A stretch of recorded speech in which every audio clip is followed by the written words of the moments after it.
আদা রসুন বাটা দিয়ে দেবো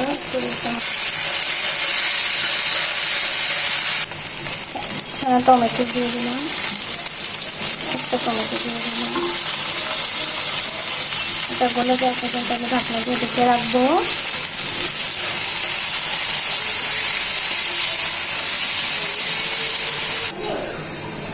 এখানে মরিচের গুঁড়া, সামান্য মরিচের গুঁড়া দিয়েছি, হলুদের গুঁড়া দিয়েছি।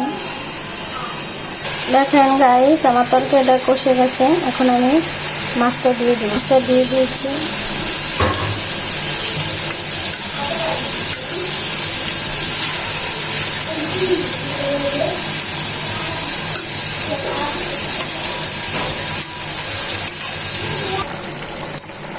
দেখেন গাইস, এখন আমার মাছটা হয়ে গেছে। এখন আমি ধনেপাতা দিয়ে দেব। ধনেপাতা দিয়ে দিয়েছি। এখন চুলাটা আমি অফ করে নেব।